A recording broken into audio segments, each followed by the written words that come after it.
Hi everyone, it's Dina. I'm back again with another unboxing and a short tutorial video.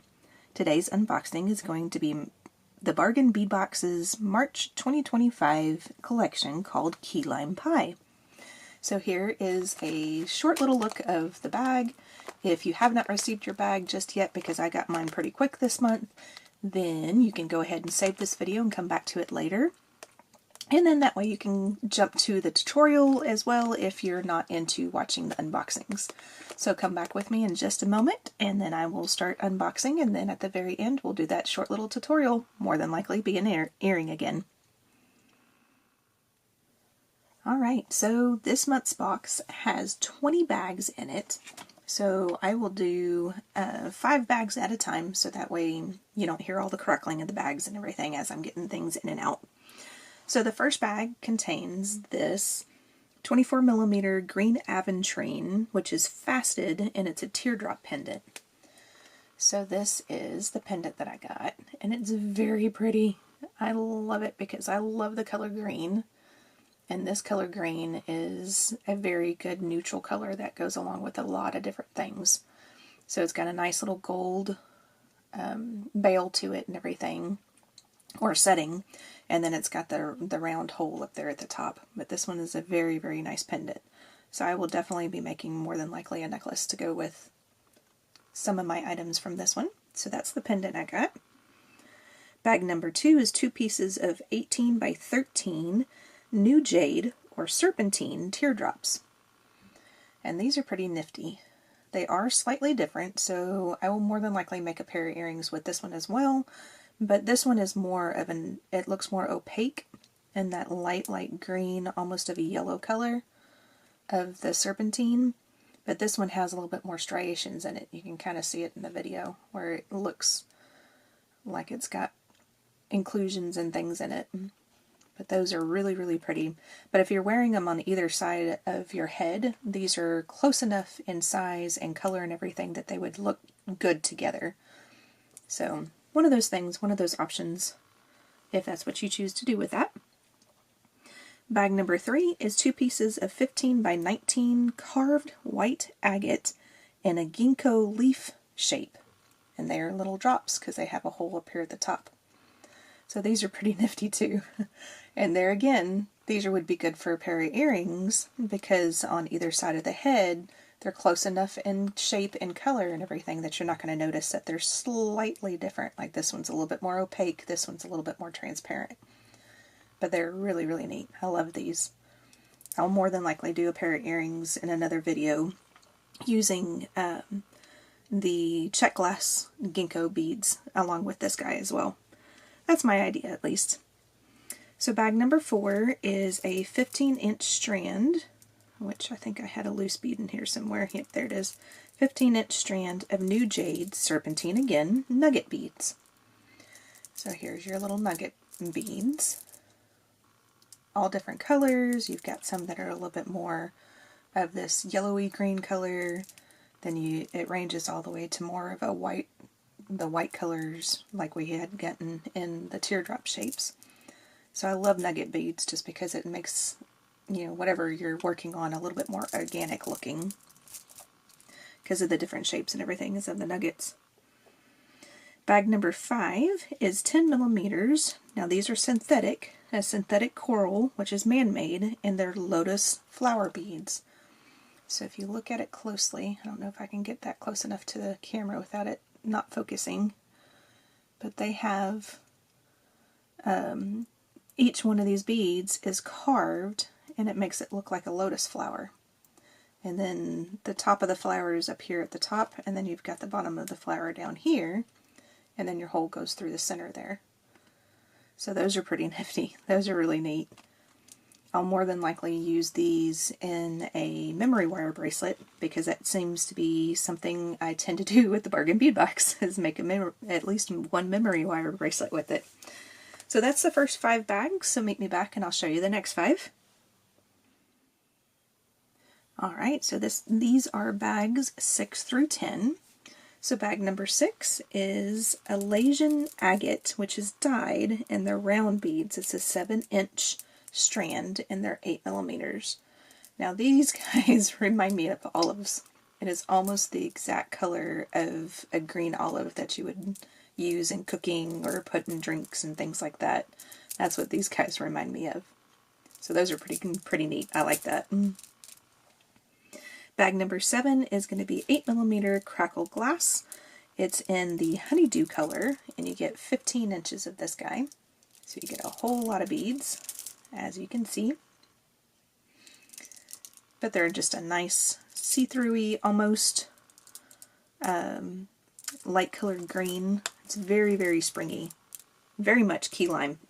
When I think of key lime, I think of this color right here. And then bag number 8 is going to be 4 pieces of lampwork glass beads in green glow color. Now they're going to be about a 12 inch, wow, that'd be huge. A 12mm size round bead. So these guys I will probably use in my earrings, so if you want to follow along with me, then keep 2 of these guys out. And all you need to do is just go through and make sure that you're picking out 2 beads that are similar in size. Like I had said, they say it's approximately 12mm because they are lampwork. So they are handmade, and some of them are going to vary just a little bit. So pick out 2 of them that you like to put in a pair of earring, and then keep those aside if you want to follow along. Number 9 is going to be 6x4mm faceted rondelle beads. This color is Sea Opal AB. So it's a very nice creamy white. So this reminds me of the topping that you would see on key lime pie. And then it's got a little bit of an AB finish. Every once in a while you can pick up those different colors, but look how much they sparkle. That's really, really sparkly.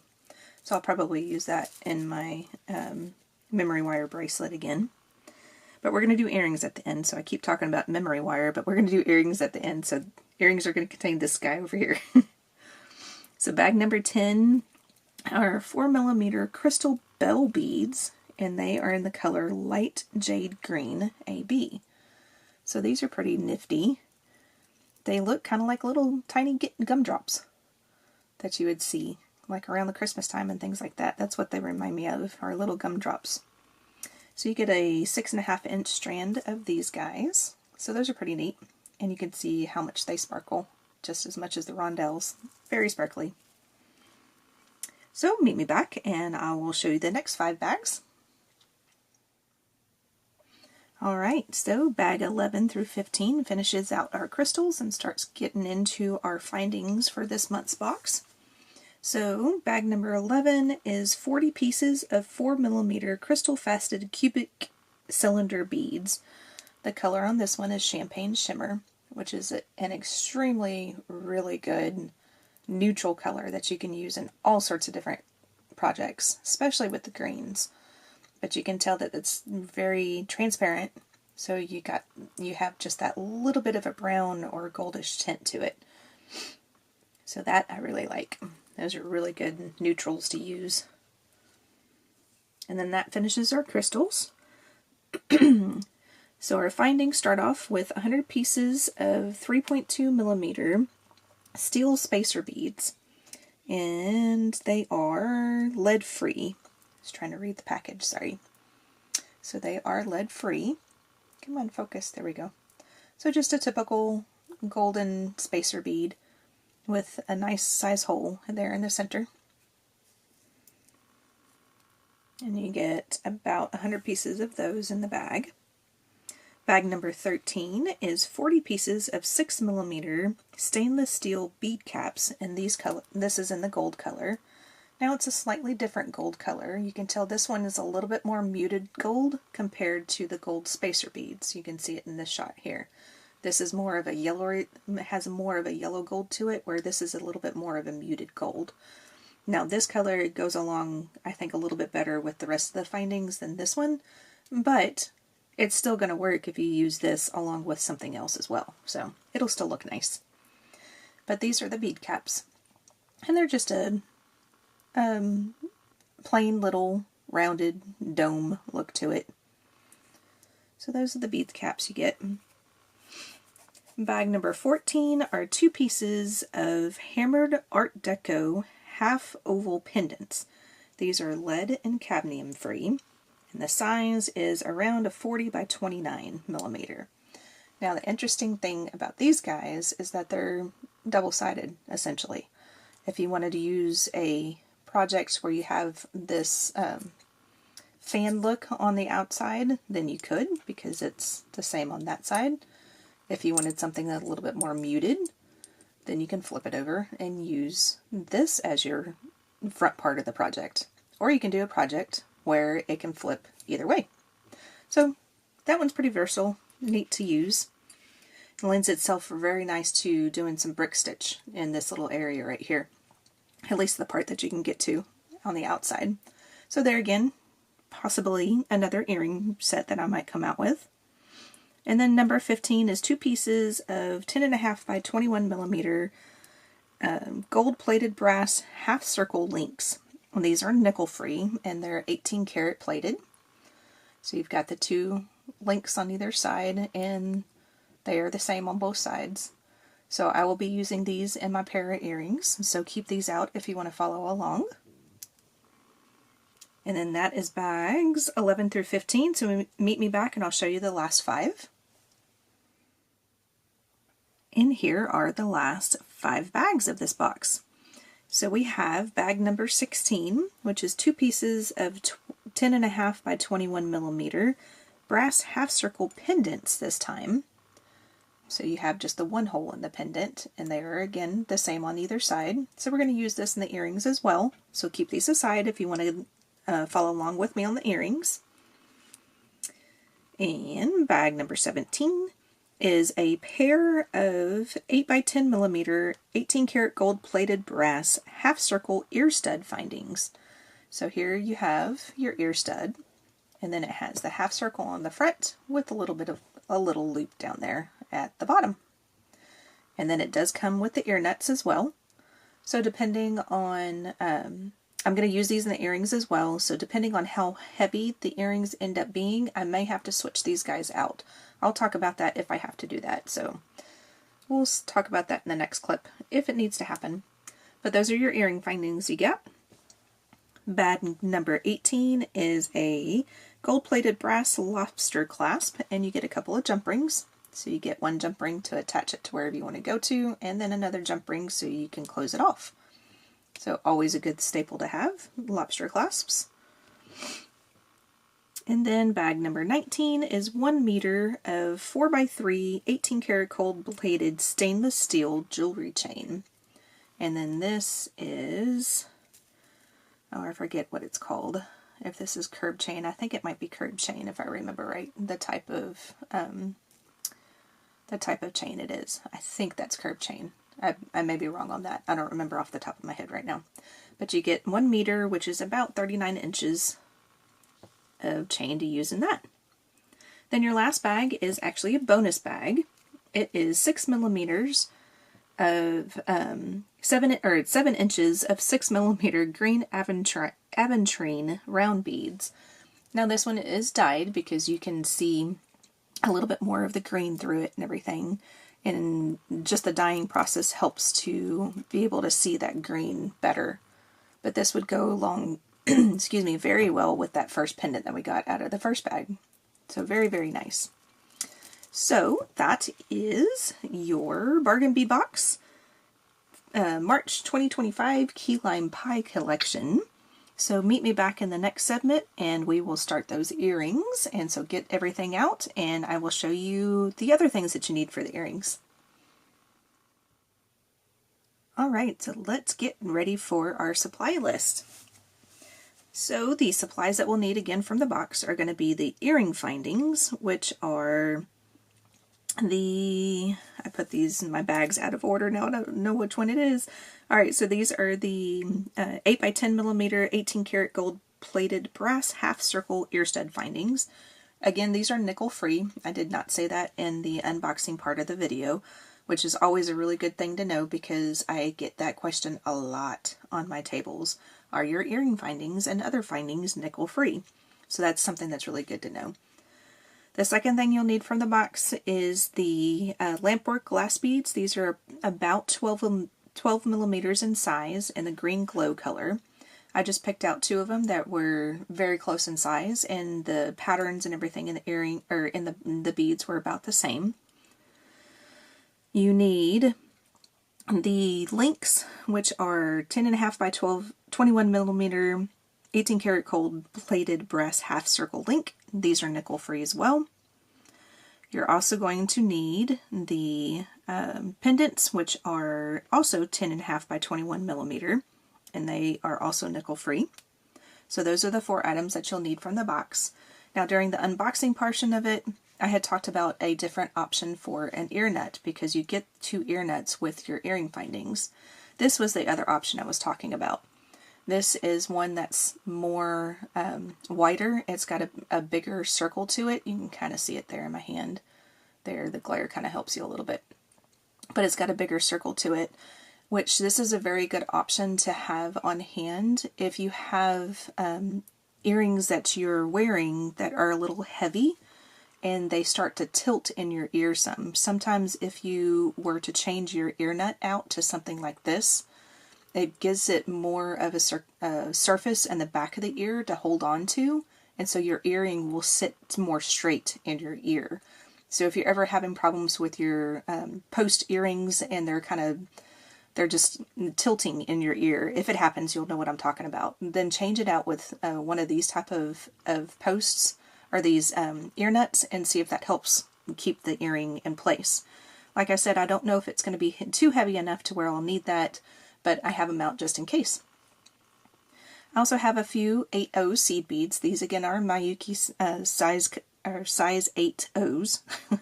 And this one is in the color Transparent Chartreuse, which is a little bit more of a yellowy green than the beads, but I think it's going to work really, really well with that color of green that's in there.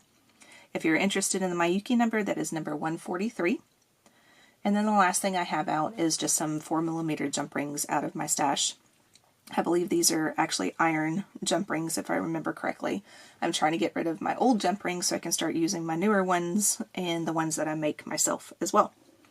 Only other things that you're going to need is some needle and thread. This is an extremely good project if you have some scrap thread just lying around, those pieces of thread that are just a little too long to throw away, but kind of sort of not long enough to do too much with. So that's going to be a really good project. This is going to be a really good project to get rid of some of those threads. Then you'll need a needle. I just have a pony size brand needle. I have a size 11. That's my preferred one to work with. You can probably use a 10 or a 12. And then the only other things that you're going to need are going to be some pliers so you can open and close your jump rings, and then of course a thread burner of some sort. So go ahead and gather up those supplies and meet me back, and then I'll show you how to make the earring. Alright, so I went ahead and I made one earring just to see if I'm going to need to use the other type of ear nuts, and I am going to go ahead and use the bigger size ear nuts. So I'll just keep these other ones off to the side and I'll use those in another project somewhere.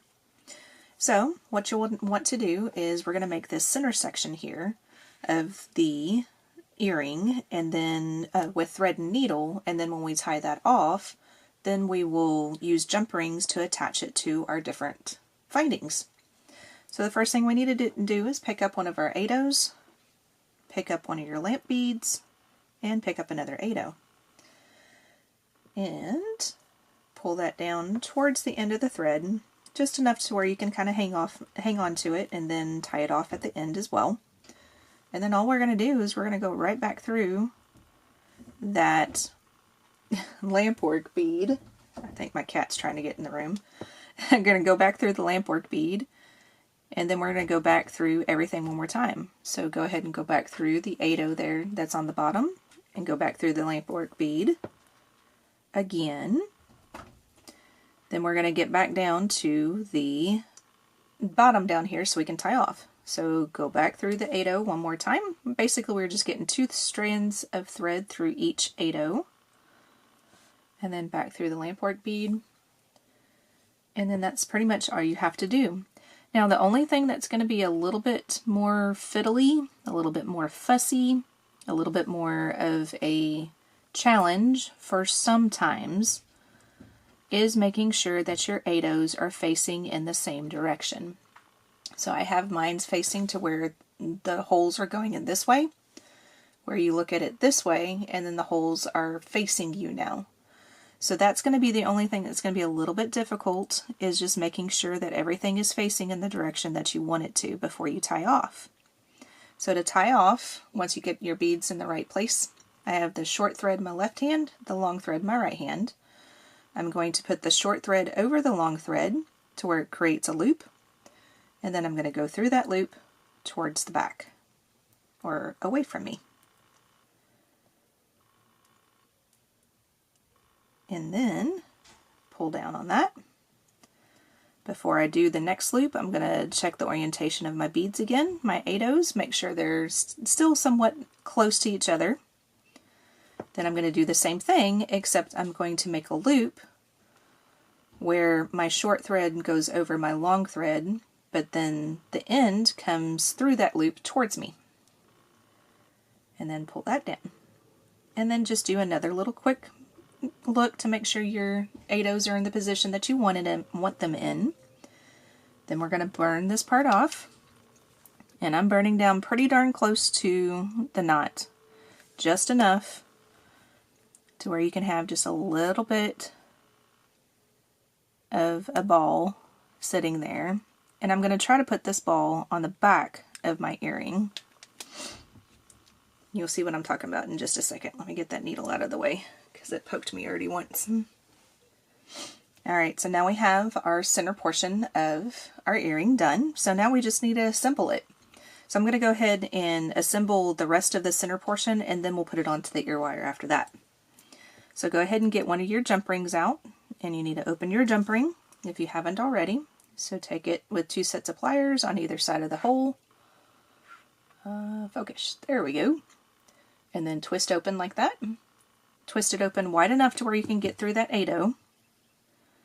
And then we'll start up here at the top, and I'm going to go through the 8/0 towards the back of the earring. So I know this is going to be my front. My front side is going to be on the side that's facing my right, or facing the pliers.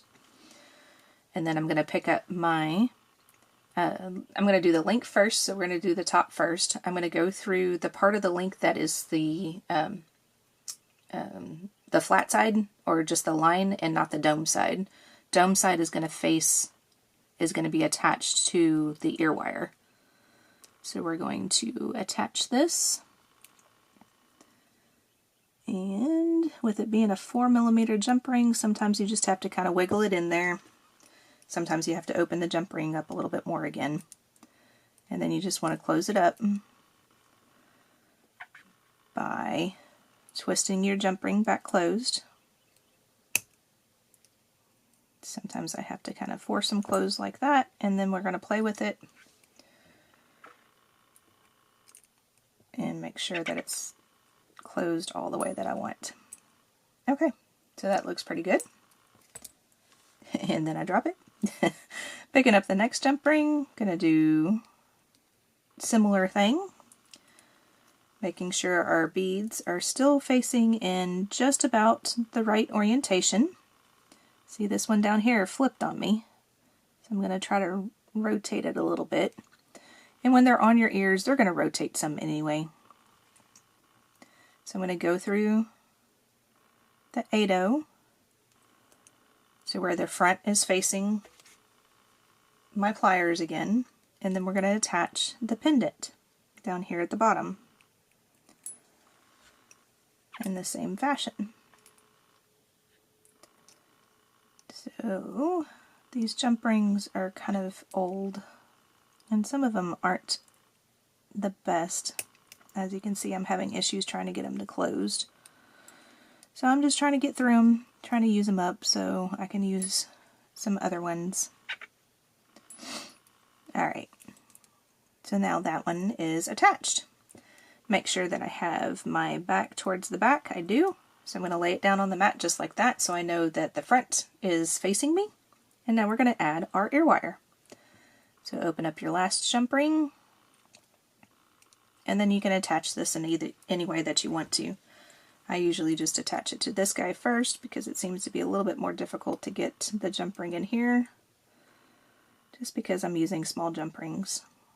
If you decide to use larger jump rings, it may be a little bit easier for you to get in and out of those holes. And then I have the front facing my pliers again, so I'm going to put the earring on to where the post is towards the back, towards my left hand. Slide that on, and then close up this jump ring. And then all you have to do is add on whichever type of ear nut that you choose to use, which, like I said earlier, I'm going to choose to use the bigger ones.